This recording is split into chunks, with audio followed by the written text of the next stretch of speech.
Hey everybody, in today's episode, we've got myself, Benjamin B., and a good friend of ours, Josh. Josh comes on the show today to discuss his sobriety journey, and he just celebrated 8 years sober on June 1st, so congratulations to that.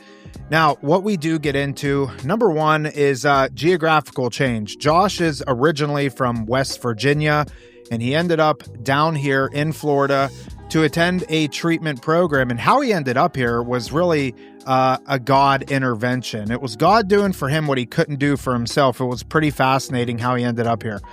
And then we transitioned to, as we get and stay sober, life is going to continue to happen. Josh had something happen to him in his sobriety at 3 years sober that was, on a surface level, pretty traumatic, but ended up being one of the biggest blessings that has happened to him yet. So I know you're going to love this. Enjoy the show. But before we get into it, I do have to talk about today's sponsor, which is Soberlink. Soberlink, we often talk about tools in our toolbox to maintain our sobriety, and Soberlink is definitely something that you should have. What is it? It is a portable breathalyzer device. It's pretty cool. It has facial recognition, so I can't just pass the breathalyzer off to Ben or Josh and say, hey, can you blow in this thing for me? It doesn't work that way. It knows who I am. Now, I can schedule out my tests, breakfast, lunch, dinner time, whenever is going to be most conducive for me. That's when I set up to take the test. A lot of times people do it 3 times a day. And it's also tamper-proof. You can't really mess with this thing. It is strong. Now, it's not designed to catch you in a relapse. That's not what it's designed to do. It's designed to give you extra accountability. It does not take the place of addiction treatment. It does not take the place of Alcoholics Anonymous. You still should do those and just add Soberlink as an accountability tool. And you can have the results go to a trusted accountability partner, maybe a sponsor, a trusted therapist, trusted family member. The choice is yours. Now, Soberlink, they're gracious enough to give all of our listeners 50% off of their first device. All you have to do is go to Soberlink.com/RRT. Again, it's Soberlink.com/RRT. Receive 50% off your first device. Enjoy the show. Here we are, Real Recovery Talk. I'm your host, Tom Conrad. In today's episode, we've got Benjamin B. What's happening, everyone? And we have a gentleman by the name of Josh. Josh, how are you, sir? Good. How are you guys? Good. First things first, thank you for tuning in on the podcast app, whichever one that you choose to use. And thank you for watching on YouTube. In the end, if you have any comments, questions, or concerns, you can always reach us, info@realrecoverytalk.com. Again, that's info@realrecoverytalk.com. And ultimately, we want to help you turn your mess into your message. Right, boys? Right, boys? Yes, sir. Yep. Josh is like, what the hell is going on right now? Figure it out. So here we are. It is Friday afternoon, and Ben calls me, says, hey, I got a podcast lined up for us this afternoon. This guy, Josh, he works at one of the facilities local to us, North Palm Beach Recovery Center. And we know all those guys over there. Good program. And I said, yeah, sure, let's set it up. And so here we are. It is 1:15 on a Friday afternoon, and we got Josh here sitting with us. Ben, why don't you kick us off? All right. So, yeah, sitting down with Josh, man. Here's the thing. Pete, I have a good friend that always says, if you take care of your character, God will take care of your reputation. I mean, admittedly, today's probably the most we've interacted ever. Yeah. We've met a few times prior, but I'll say this, dude, your name has come up multiple times in the last couple of weeks, and you have a really good reputation, like a really good one.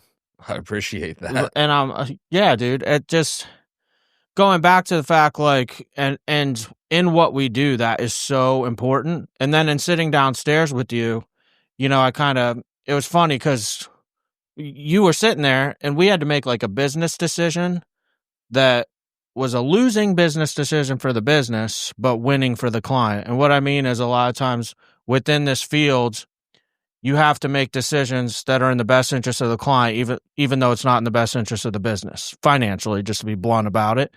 And Josh was sitting there, he's like, man, that was cool. I just got to witness, what actually goes on here, which is the kind of stuff like, if I'm in a detox or a center visiting a client, I want to see that same kind of stuff where like, it's not just about the money.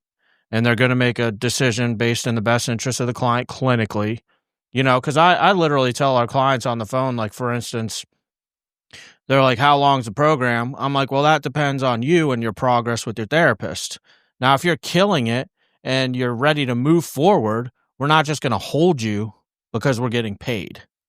You see what I'm saying? I mean, It's an insurance thing. There's way more to it than that. It's not that clear cut and simple, like when dealing with insurance companies. But we always say, too, like at Rock, we do our best not to let insurance companies dictate treatment. For instance, like if somebody needs more time in a level of care, hopefully the insurance companies aren't listening to this because they might get upset, but it is what it is. I don't care. We'll give them a time at a higher level of care if that's what they actually need, even if we're not getting paid for that higher level of care. And I just kind of went on a rant. That's okay. But point is, we were talking prior, and, we'll get a little bit of background info from Josh, but, Tom asked Josh a question, like, what do you like talking about? Because, obviously you're well-versed in recovery. He's a big book guy. Well, without it, dude, he really knows it too. I just quoted a line. He's like, I think that's page 15. He's like, yep. So he nailed it on there. He's another Eric. Yeah, I love the big book. That's like my favorite meetings, just big book studies, and like getting involved with like my sponsees and stuff is really important to me. So like being able to go through the book and not give my own personal opinion on things, and being able to reference to the book on what this says about your issues, because I can find all of my issues in that book. Even stuff I go through today. It's funny. I was just talking to a sponsee. I stepped out to speak with the sponsee when you were meeting with Destiny and I, and I literally said along this, he's like, oh man, we're meeting up tonight. We're doing his 4th and 5th step. And he's like, oh dude, I know I'm going to sit down with you and you're really going to rip me up on this one. He's telling me about some of his behavior in the last 48 hours. And I'm like, no, dude, actually, I stay out of the way. I'm going to let the big book tell you about your behavior. Like you just said, like leaving your opinion out of it, and let the actual work tell you what you need to hear. Not me. Yeah. I'm just there to like kind of guide you down that path of the work that we know works, so to speak. So let's get into this. You've been sober how long? 8 years. June 1st was 8 years for me. Congratulations. So you got sober at 21? Yeah, 21 years old. How the hell does that happen? Well, for me, I started pretty young. I grew up in a household where drugs were pretty prevalent. And not that that's like my excuse. I would have been an addict either way. The behaviors were already there. But I had 2 kids in active addiction with 2 different women. And I thought that was going to be the thing that fixed me. I was like, this is what I'm missing, is my purpose. And I thought being a father would be that purpose for me. But in the book, it talks about that, right? And I had never seen the book before, obviously, until I came down here. And it talks about that frothy emotional appeal. And that's all that was for me. So I had kids, and for like a week, 2 weeks, I would stay sober. And then it was back to it because that didn't fill that void, because I was missing God. And then I get, I do it again. I'm like, oh, it's the girl's fault, knowing damn well it's my fault. It's completely on me, but I blame the girl. She's crazy, this, that, the third. So I have another kid. And I'm like, okay, this woman's better. She's going to hold me accountable. All this stuff. It's going to be a better time. Didn't. Nothing happened any better. It was actually worse. During the birth of my second kid, I end up getting Baker acted because I'm in the bathroom doing drugs, and they kick in the door, and then Baker act me while my daughter's being born. So that happens, and like I wasn't at a financial bottom. I wasn't at like a physical bottom, but like that spiritual bottom of where like nothing's working in my life, and I don't want to live. I don't want to get high, but I don't know how to do either. And that's what AA taught me. So I end up coming down here, and I was just completely broken and like ready to take any suggestion, anything, and that's what it took for me. Because I'd been to jail, been incarcerated, all of that fun stuff, and none of that fixed me. The kids didn't fix me. None of that did. It was when like I saw God work in my life when I didn't want to see God work in my life, because I didn't believe that there was a God, and God still showed up. Wow. Can I jump in here? Did I understand that correctly? And I'm going somewhere with this. Your daughter was being born. Yeah, my daughter. Daughter was being born, and you were getting high in the bathroom in the hospital. Yeah. During the birth. During the birth. Wife, fiance at the time was pushing the kid out. I'm in the bathroom shooting heroin. Yikes. I bring that up because here's the thing. I just like open this up with like, dude, you got a great reputation. And I just want to point out, man, we've all done things in the past and crossed those moral lines and philosophies and all that. But at the end of the day, like our past doesn't define who we are today. Because I know the Josh sitting in front of me. Yeah. Who seems like an excellent man. And that's the thing. I'll throw it out there. And I've talked about this before, I believe. Yeah, I'm sure I have. But like just to, you know, state the equivalent, like I did the same thing, dude. When my ex got pregnant, I was like, thank God now I can be sober. What better reason? I got a child on the way, my firstborn. And we got high through her whole pregnancy, pretty much, except for a stint that she went to treatment for like a month or two. You know what I'm saying? So it's like, here you are, dude. And I was pretty not there during his birth either. Like I was in the room, you know, and I remember actually the doctor like waking me up, like the head's popping out, like get up. You know, I was like, you know, she had been in labor for hours and I was like passed out taking a nap. Yeah. You know? So you're, and I don't mean to laugh or giggle, but no, it's good. It's good. Were you in the Baker Act unit of the same hospital as your child was like? Same exact hospital. Oh my God. Yeah, in Beckley, so we've West done Virginia. 500 and I don't know, 50 episodes now. And this is a first. Yep. Congratulations. Yeah. Let's go. But the coolest part about that is like now I get to like with Sponsee is like all this stuff that's about my past doesn't define who I am today. And like it allows me to help guys that are going through the same thing. They think their kid's going to keep them sober. Their wife's going to keep them sober.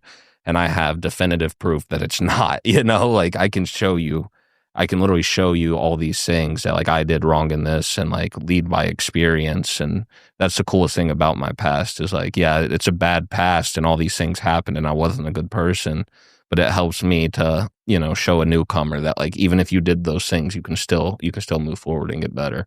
How long after your daughter was born till you actually like, I'm assuming you came to Florida to get clean? Yeah. How long after she was born? Probably a year still. I still ran around and did things, ended up in jail a couple more times. And like I said, it was never like a physical or you know, a mental bottom. It was a spiritual bottom that brought me down. And that was where I was like, I don't know what to do anymore. And I went to actually call a guy to ask for money. And I called him and he's like, yeah, I'm in Florida. It's this really cool treatment center. You should come. I was like, okay, I guess. And that's like God working in my life. And it's undeniable today. I didn't see it then. So you called a friend of yours thinking he'd loan you some money to get drugs. And then he was in treatment down here. Yeah. Wow. It's just crazy how God works. Is he still clean? No, he's not, but he's trying, you know? Okay. Yeah, but I was actually talking to him like 2 days ago, which is the most bizarre thing because we haven't talked in like 3 years. And he reached out to me and was like telling me what a blessing I was in his life. I'm like, dude, you literally saved my life and you just don't know it, you know? Yeah. What, did you go to treatment in Palm Beach County? No, it was in Broward. Okay. What year? 2017. Okay. That's pretty crazy. So fast forward, here we are 8 years? 8 years, yeah. 8 years later, just celebrated 8 years on June 1st. What's it been like over these 8 years? Let me ask you this more specific question. You get to Florida on, I don't know, when did you get here? May 30th or May 31st? Probably like May 22nd, but I was getting high in detox. I was like cheeking my Suboxone. And Oh, nice. Weird Okay. Stuff, So, you know, so He's it goes, that guy. yeah, I'm that guy. I was a terrible Oh, client. okay. All right. So May 1st, you're like, all right, I'm done. How long were you in an actual like treatment program for? So I ended up doing 4 months in a treatment program. I did like 10 days of detox res, and then I ended up doing, I think, 45 days of PHP, and then I did the rest in IOP. So All with sober living?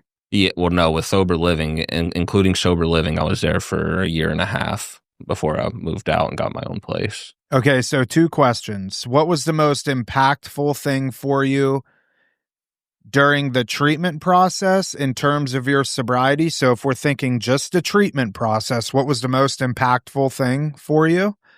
And then in terms of sober living, being in a sober living environment, what was the most impactful thing? So I think for me, the most impactful thing for treatment was the community, right? So I had this therapist. She was an older lady from Germany. And she made us watch this video called Rap Park. And it was like talking about the opposite of addiction is connection. And the way I look at that today, and I didn't realize how impactful that was on me, but like when I'm connected to the program, connected to a group of guys, and I'm connected to my higher power, like I'm pretty on fire for this thing, and my life tends to like follow suit. Like things go pretty well. And even when they don't, I'm still okay. So I think that was the most impactful thing, was like that sense of community, knowing I wasn't alone. And what about sober living? Sober living kind of taught me how to have fun in sobriety. Like looking back at it now, it felt like that was like the best part of my sobriety, cause with a group of like-minded men, and we were like going jet ski, and we were doing like all kinds of fun stuff in Broward, going to the beach, like hitting on girls way out of our league and spring break, and like it was like the funnest times ever. But it was also it just taught me that I could have like a fun, productive life outside of getting high. So it kind of molded you into a new person. Yeah. Can you tell me a specific time when you're having fun and like maybe a connection was made that, wow, I'm actually having fun and I'm not high? Yeah, so it was the first time I went deep sea fishing down here sober. I remember being on a boat with like just a bunch of sober guys. I think we all paid like $100 to get on this boat. It was like 10 of us. Was it Barjack? I have no idea. It was somewhere in Pompano. Oh, okay. Yeah. It wouldn't been them. Somewhere in Pompano. We go out and like we catch a tuna, then we catch a couple marlin, and like I just remember like looking around like, dude, this could be my life, Because that was like really a life beyond my wildest dreams. Just like cliche as that saying is, it was like I never pictured myself doing any of this. I wanted to be Pablo Escobar. Like now I'm on a boat, like having fun with a bunch of dudes, and I was like, okay, I could like really see myself enjoying this. And yeah, that was it. And I remember calling my sponsor and being like, How long were you sober at that point? I had just left the IOP program, so I was like probably 4.5 months sober, 5 months sober at that point. Ben, we talk about this all the time, dude. Don't we? The community part? The community part of it, I do want to say, and I know you mentioned it, but you're from West Virginia. Yeah, middle of nowhere. Right. And we chatted a little bit before this, and I'm from Western Pennsylvania. Pretty much same area. And my situation was too very similar. There were a few instances for me where I like realized I don't ever have to go back there. And you start having these experiences and stuff, and then making that connection that like, and I too did the same thing. I was in an IOP program at Recovery Associates, and they took us on this outing, and it was with Barjack. They had a charter, and we would do bottom fishing, and it would go out right at like Key Lime House, Kona Bay Cafe and stuff. Yeah. Love Kona Bay. And I had a very similar situation, just being, and now mind you, there's 30 of us on this boat, and all of our lines are getting tangled. People are getting pissed off at one another. You tangled my line, blah, blah, blah. None of us know what we're doing, but there was a moment there where it's like, wow, we're like landlocked in the middle of nowhere, West Virginia, Pennsylvania. And here we are. And I say this to people all the time when they come down here. What did you do to deserve to move to South Florida, where people work their whole entire lives to try and be able to retire and move here? You drank and drugged your way here. You better take advantage of it. And it sounds like that's what you did. Yeah, no, exactly.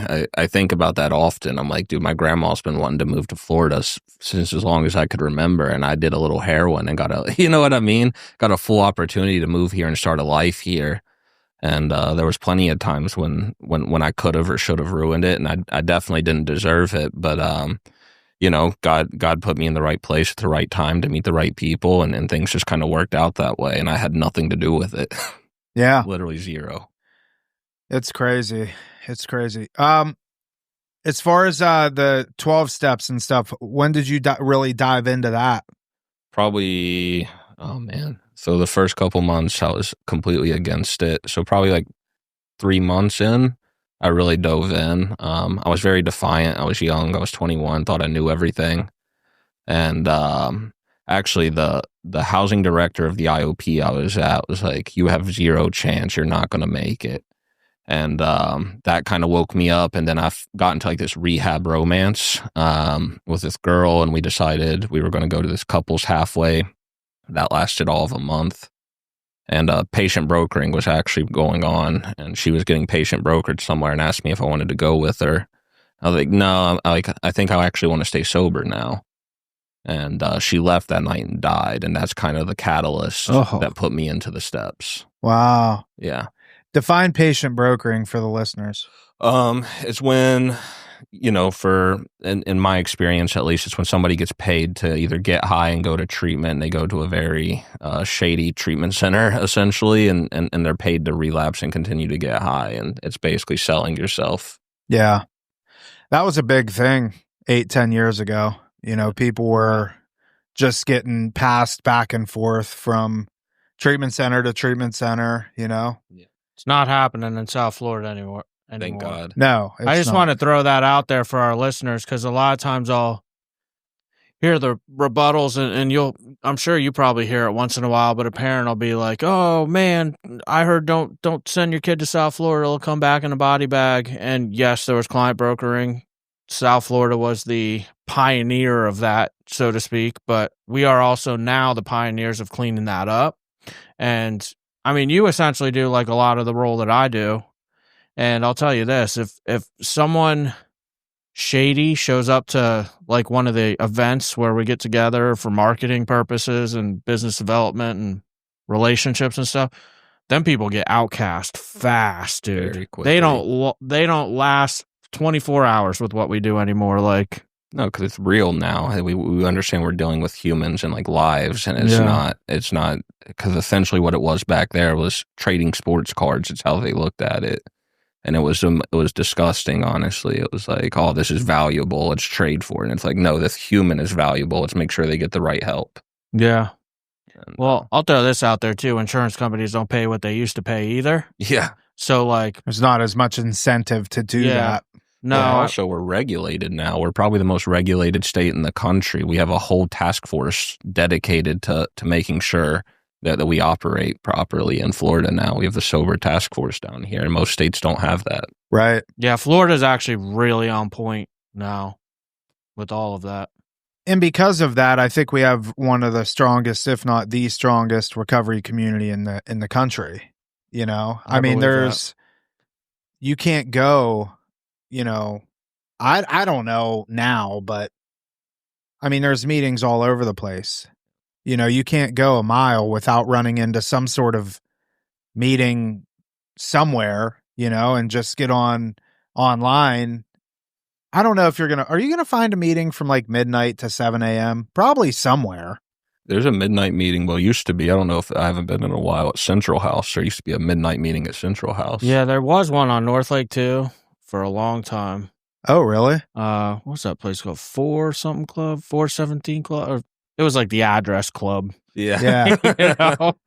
I forget. Well, point is that like there's meetings around the clock, and you can, and it's strong sobriety. It really is, have you ever gone back to West Virginia in these last 8 years, and what's the recovery community like up there? Like, have you tried hitting meetings up there?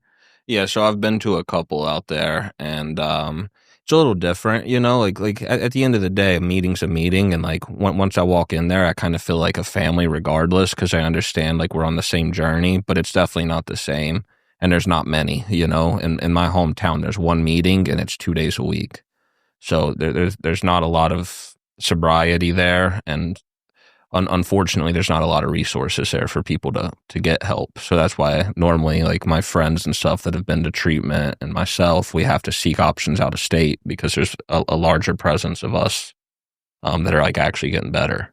Did you work in the coal mines? No, I thought I was Pablo Escobar. What about your family? So my mom's a school teacher, and so is my dad.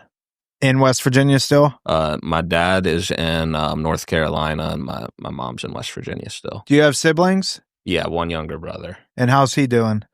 He lives down here, so he came down here for treatment like myself, and he was actually part of some unfavorable things down here. He was paid to go to like 72 treatment centers down here. Well, it was the same one 72 times. 72? 72.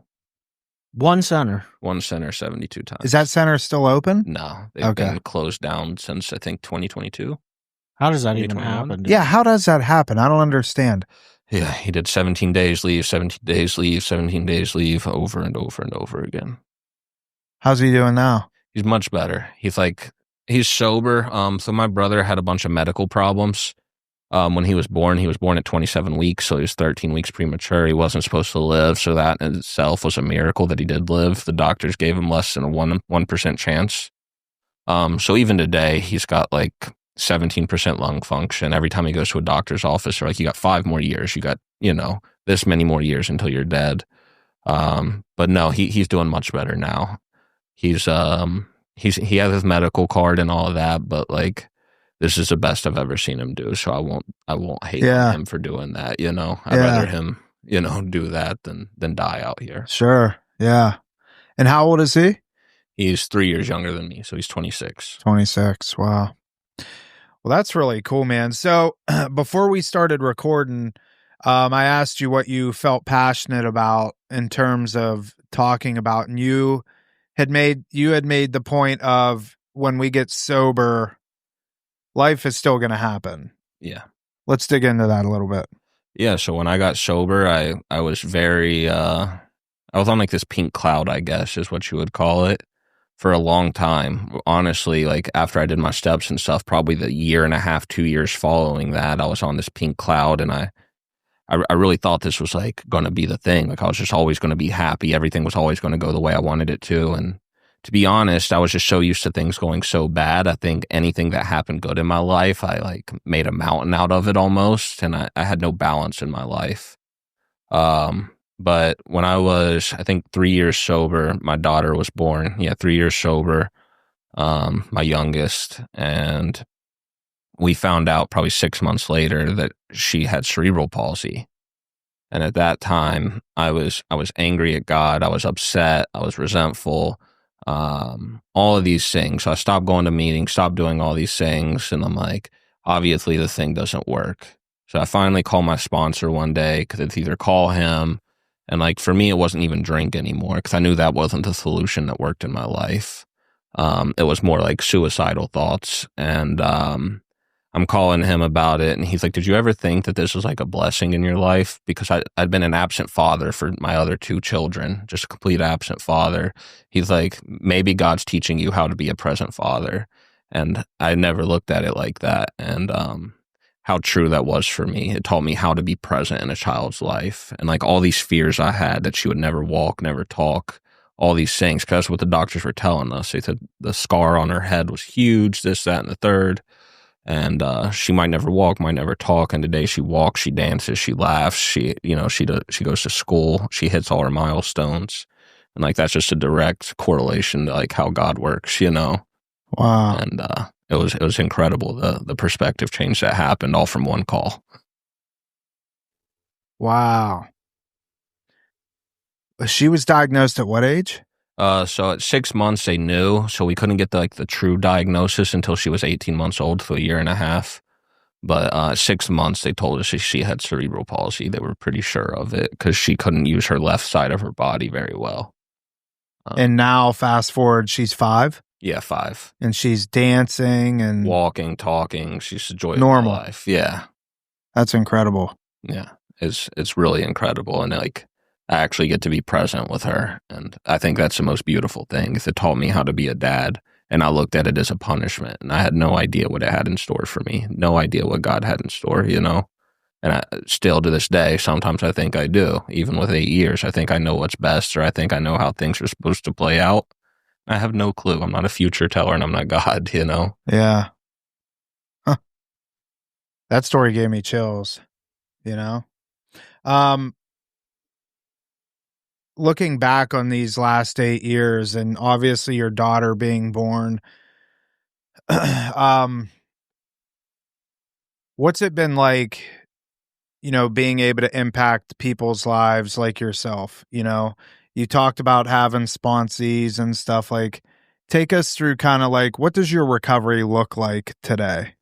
So I probably could go to more meetings. I definitely don't do this thing perfectly, and I'll never claim to. But I hit 3 meetings a week. I try to sponsor a couple guys at a time, because I was talking to actually Ben downstairs about it.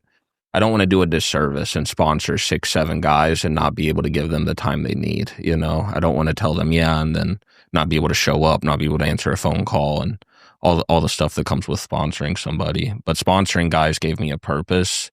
And I think as an alcoholic, that's the biggest blessing in my life, is that like I did a program that wasn't, it's not designed to stop drinking. It's a design for living, and it gave me a purpose. You know, I did a 12-step program that gave me a purpose, and like I have family that is much older than me that still searches for that purpose, and that's what this program gave me, which I think is the coolest thing ever.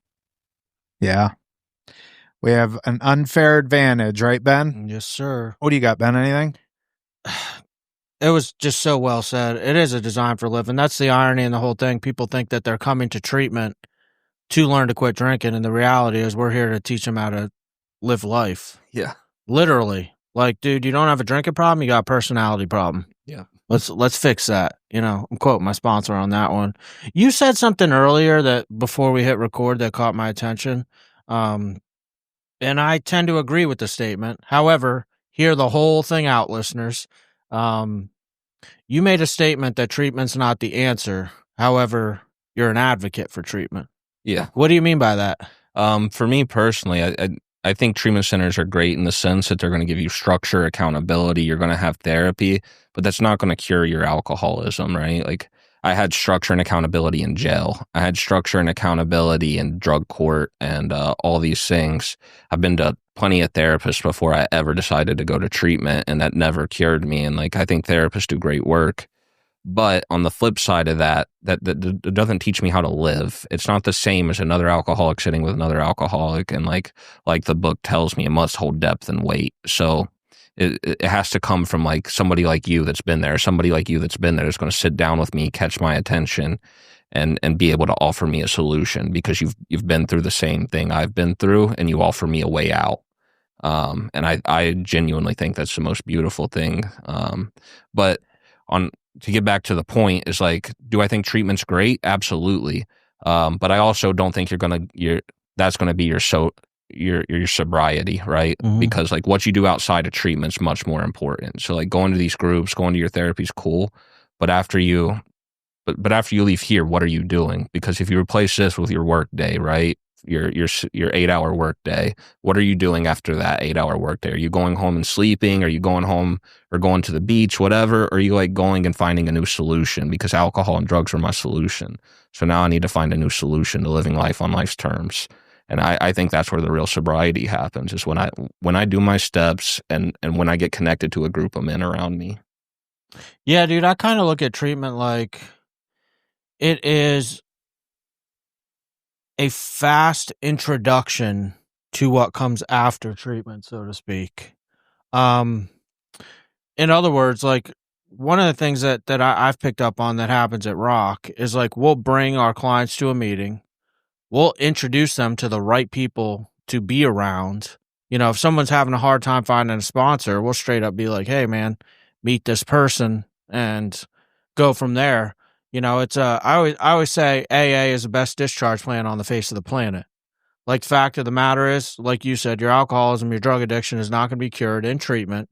However, if you have the opportunity to go to treatment, I had to be separated from drugs and alcohol several times in my life to even stand a chance whatsoever. And that separation and for lack of a better way to put it, being like forced to be around people that are also trying to be sober in numbers, dude, it does make it easier, so to speak. But yeah, I'm with you, dude, on that.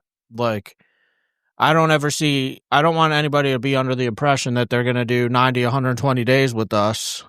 And then all of a sudden it's like, congratulations, you graduated. You're going to be sober for the rest of your life. Yeah, I wish it was that easy. Like, we basically teach you what work you're going to have to continue to do.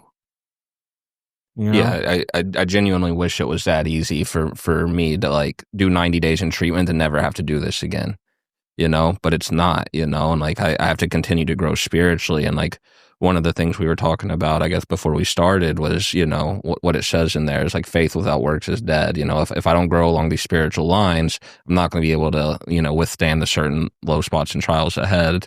And that's the truth of it, right? If I come here, do 90, 120 days, like, sure, I feel great. You know, I'm on this pink cloud.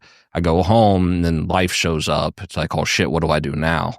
You know, because if I'm not connected with a group of people and like my sponsor and God, I have no idea what to do now. And I'll go to default mode and I'll drink because that's my solution to these things, these big problems or small problems that are happening in my life. I'm just going to go home and get high. And I've seen it happen and I've done it myself, you know? So you got to have a blend of both. You really do. I think that I agree with you 100%. Treatment is very effective. But if you do 90, 120 days in treatment and you do go back home and do nothing else, chances are you will pick up again. You know? It does increase your chances at getting and staying sober dramatically. Oh, for sure. Especially in the beginning. You had mentioned earlier, like, the differences between meetings in West Virginia and here. Like, for instance, I go to meetings occasionally when I go visit Minnesota, and it's small town. The meetings up there are not the same as the meetings here. Yeah. Here, just to call it what it is, it's my impression and experience that the meetings are a lot easier to get introduced to the right people. There's more of them. There's a bigger variety. If you don't like one meeting, you can go to another. You mentioned, like, in West Virginia, in your town, I guess there's 2 meetings a week or something. Yeah. Here's the thing, like, we have the opportunity to find out what it's all about very quickly. A, because we've gone to treatment, and B, because there's so much around here as far as that goes. So me knowing what I know about the program from going through that introduction stage, now I can go to Minnesota, sit in one of those small town meetings because I've got the understanding and can get so much out of the meeting. But in my experience, when I first tried getting clean and sober in Minnesota, dude, I showed up to some of those meetings and I was like, this sucks, dude. Like, and I'll call it what it is. A lot of the meetings I went to, and I only know this now because of what I know now through my experience, but dude, I didn't stand a chance at finding out what AA was really about at those meetings because they didn't talk about what it was really about. You had a bunch of old dudes that had 20 plus years of sobriety that owned farms.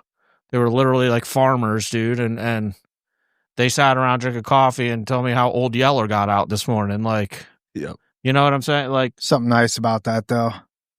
If you know how to stay sober. Yeah.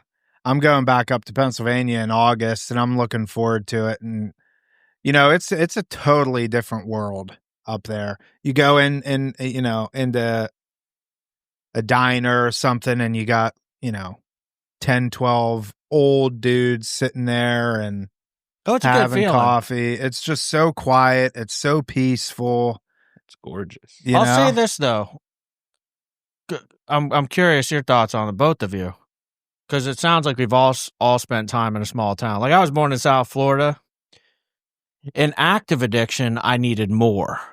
Like, I needed to be stimulated. I needed a lot of people. I needed for it to be wild and parties, this, that, the other. Today, in sobriety, I can go to those small towns and enjoy the fact that it's peaceful and that there's a dozen people in there for the early bird. I'm there for the early bird special now. You know what I mean? I got to eat like 4 early bird specials, but you know what I'm saying? Like, if I was when I was in a small town back then, dude, and trying to be sober, I was miserable. There's no chance of me getting sober in a small town because, like, I knew all these people, for me anyway, like I knew all these people. I knew how to manipulate my surroundings to fit the narrative I needed it to fit. And then also there was like I said, there was just no resources. And like going into those meetings, like you were talking about, it was old guys talking about, whatever. And like, that's what you're supposed to do in a meeting when you have time and you have an understanding of this book and how it works. Like go in and talk about things and like, get it back to a solution. But if like, it wasn't for down here where there's people my age and I'm seeing them pick up 60, 90 days and giving me hope when I have 2 days sober, it's like, okay, cool. If that guy can do it, I can definitely do it, Yeah. Because I was like a judgmental asshole when I came in, so I was like, oh, that guy looks like he sucks. I can definitely get 90 days, Yeah. and that's just what it was. But if it wasn't for like, I guess the ability to just go anywhere. Like I was in Tampa for work, literally. What was that? 2 weeks ago? Yeah, I was in Tampa, and I went to a meeting out there, and there was 5 people in there, but it was like the coolest thing ever. That it was like this small, intimate meeting with these guys that probably knew each other for 20, 30 plus years. But like, if I would have went to that meeting for my first meeting down here, I'm like, what the hell just happened? But it's just the coolest thing in South Florida. You can go to a meeting literally anywhere and find a solution. Yeah. Well, let's start landing this plane, shall we? You haven't said that in a long time. Well, or maybe I just haven't been doing a lot of episodes lately. I mean, I don't know. That used to be Tom's go-to. Land the plane. Time to land the plane. So what's your hobbies? Today, I go to the gym a little bit. Basketball. I really like playing basketball. I like doing that in high school and something I got back into. And then spending time with my family, which is like crazy because I was never a family person. Yeah. And yeah. Favorite type of food? Favorite type of food? Really anything. I'm fat, dude. I love to eat, Oh. There's not much I don't like, except chocolate. Not a chocolate fan. But What? Yeah. Really? Yeah. Only thing I don't like. Wow. Okay. Speaking of food, I was taking Kai to the jump park yesterday and saw the Mike is Eating guy. Oh, did you? He was just walking through the parking lot. I look at him. Oh, no. You know that guy? Mike is Eating from Instagram? No, don't know him. He's got an Instagram channel and he reviews food around South Florida. Hell yeah. What's your favorite restaurant down here? Favorite restaurant down here? I'm really big into like hole in the wall places, and it's not even that great, but I love Packy's. It's just a small little. What is Packy's? Dude, it's like a small little hole in the wall, like Irish sports bar. Where's that at? West Boca. Oh, okay. It's fantastic. All right. Let me ask you this then, as far as like Irish sports bar, dude. I'm not huge at like I like corned beef. I like a shepherd's pie, but like, bro, other than that, Irish food's kind of weird, but it's just they got all great the wings. same. It's the weirdest thing ever. Oh, they got good wings. Great wings. Oh, okay, that makes sense. Yeah, You look like a wing guy. yeah, love wings. Yeah. There's a place out by me called O'Donnell's or O'Donnelly's or something. And it's a bar, like a sports bar type thing. So good. But you can't go there. You have to go when it's daylight, because then Then it gets a little rowdy. Yeah, and I took my son there not long ago, and I actually called before we went there. I'm like, is it cool if I bring my 9-year-old? She's like, yeah, as long as you come in the next couple of hours. After that, I can't, Can't guarantee anything. Can't guarantee anything, but You know what, dude? I think everybody, at least men that get sober, really get into food at some point. Oh yeah, love it. Like, that's a yeah, thing. who'd we have on? We had on Ian from the Palms. Yeah. And he does soup reviews. Oh, I forgot about that, dude. Yeah. Did you know that? No, I had no idea. You know, soup reviews, That's dude. funny. I think he ripped it off from Dave Portnoy, who does Yeah. pizza reviews. One bite. Yeah, One Bite, and he does soup reviews. And the reason I say I think he ripped it off is because he rates them in the same way that Dave Portnoy does. Well, how else are you supposed to rate them? Well, a lot of 1 times to 10's people, pretty good. a lot of times people are like a scale out of 1 to 10, and they're like a 6 or a 7. No decimal No, points. there's never any decimals. And Dave Portnoy doesn't use. It's always a 6.4. Which is his standard rating for a Neapolitan pizza. Love Dave Portnoy's. Yeah, he's pizza cool. reviews. Nah, dude, I've never gone to any pizza place that he gave a high score or disliked the pizza. Never. Yeah. There's do one right up here that he gave a decent score to. There's a couple. Eats. Yeah, and then there's the one in like downtown West Palm. It's like a 7-4 or something. Downtown West bro, Palm. Pizza Girls? Mhm. Okay. I don't know how he That's rated not Pizza open Girls. anymore. It's not, but I didn't like their pizza that much. No? I'm curious what he scored them. I'd have to go back and I look. remember him doing that was years ago, but they're not open no more. No. He did do Vinny's. Is that what it is? Up in Juneau? Oh, the gas The station. gas station The pizza. gas station pizza. He gave that an 8.6. That's pretty good. Yeah. Was it an 8.6? Yep. I'll go Wow. there after this. Dude, have you seen that one review? No. The Shell gas station in Juneau Beach is right across from the pier. No. You wouldn't even know there's a pizza place in there, dude. I mean, there's nowhere to sit or anything. There's just one old dude. What's he do? He brings his own water from Jupiter Farms and stuff.